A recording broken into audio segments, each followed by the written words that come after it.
As we know that from a hadith that just after performing prayer, the Prophet ﷺ rushed to distribute gold that was kept in his home.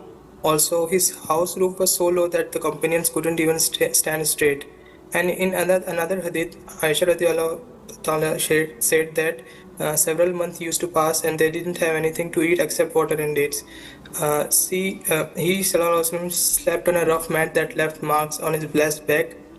The Prophet had access to wealth through spoils of war, gifts, and charity, and he could have used that as a provision from Allah and could have eaten good and lived good, but he didn't. Does this mean that we should live on a minimal provision regardless of the financial situation? No, the answer is not. The answer is no. This is totally different because at the same time that the Prophet was who he was, sallallahu alaihi wasallam, his own son-in-law, Uthman ibn Affan, who happened to marry two of his own daughters, Ruqayya and Kulthum, he was one of the wealthiest of all of the companions and the people of Medina. And he himself sponsored the army of Al-Usra and bought the well of Ruma and the likes. And the Prophet said, alayhi salatu wasalam, bakhin bakh. What a great thing that Uthman contributed. He may do whatever he pleases. He's got carte blanche now. Nothing would harm him.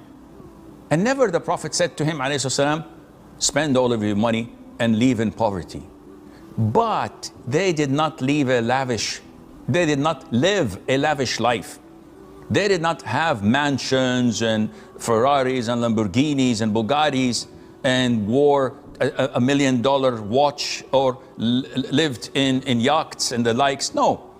If you look at them, they look like everyone else.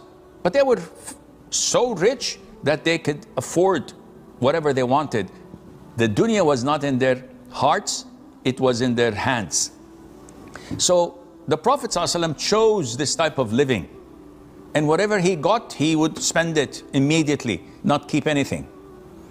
But there were also prophets of Allah, like Prophet Solomon, peace be upon him, who was a rich king.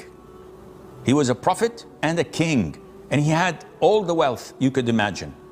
This did not discredit him or made him a bad person. A'udhu billah. He was a messenger, a prophet of Allah Azza wa Jal, and a son of a prophet of Allah, Dawood, peace be upon them all. So I hope this answers your question.